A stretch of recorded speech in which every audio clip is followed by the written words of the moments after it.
Tak usah repot-repot perang, Indonesia bisa-bisa bikin Malaysia jatuh miskin hanya dengan tempatkan militernya di Natuna.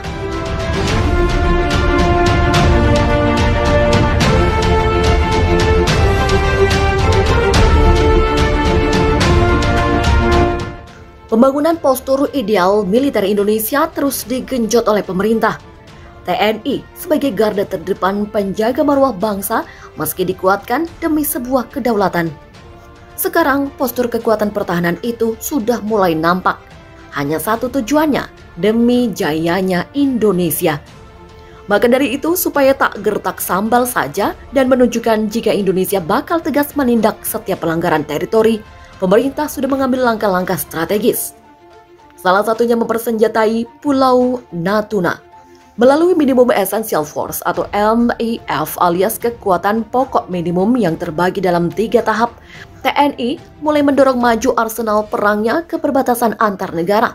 Yang paling kentara adalah perkuatan Pulau Natuna yang dihuni oleh batalion komposit yang berisi satuan pemukul dari TNI AD, TNI AL, dan TNI AU. Anggaran pertahanan Indonesia yang semakin meningkat setiap periodenya berimbas pada belanja alutsista gila-gilaan oleh TNI yang bisa membuat meradang seluruh kawasan. Setelah pembangunan infrastruktur macam pelebaran dermaga, pembangunan landasan pacu, hanggar, dan barak prajurit selesai, maka isian alat penggebuk pun mulai disuntikan ke Natuna. Kapal selam Indonesia KRI Arda Dedali 404 dipastikan Natuna bakal diisi oleh unsur kapal selam alat utama sistem senjata alutsista yang ditempatkan di Natuna pun tak main-main. Di sana disiagakan 3 KRI ukuran besar sekelas fregat Bung Tomo Class dan korvet Diponegoro Class untuk melakukan patroli di perairan Natuna dan Laut Cina Selatan. Terbaru tentunya korvet kelas Parasim TNI AL yang tanpa diduga ternyata ikutan nimbrung di Natuna. Sedianya juga akan ditempatkan kapal selam di Natuna untuk menanggulangi aspek peperangan bawah laut. Belum selesai sampai di situ, rencananya di Natuna juga akan ditempatkan 1 skuadron pesawat tempur untuk melakukan operasi patroli udara berkemampuan maritime strike.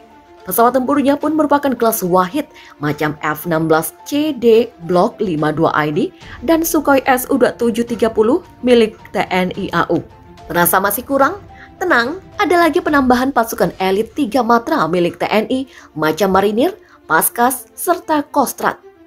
Satuan pemukul TNI dari AD, AL, dan AU saat melakukan upacara di Natuna. Di Natuna juga disiagakan berbagai macam radar penjejak agar dapat mengetahui jika ada unsur asing yang menyelonong masuk ke teritori Indonesia tanpa izin. Bahkan pesawat siluman atau stealth pun bakal terdeteksi jika mencoba melakukan pelanggaran. Perkuatan Natuna dimaksudkan sebagai unsur penangkal dengan jargon gebuk duluan sebelum masuk. Dalam artian cegah dulu jauh di luar sebelum masuk ke teritori Indonesia. Tentu dijadikannya Natuna sebagai pangkalan militer pemukul terdepan TNI di bagian utara Indonesia membuat banyak negara was-was. Salah satunya adalah Malaysia yang sudah panik bukan main karena kekuatan TNI di Natuna bisa memenggal atau membelah negara mereka menjadi 2 bagian. Posisi Natuna berada di tengah antara semenanjung Malaysia serta Sabah dan Sarawak.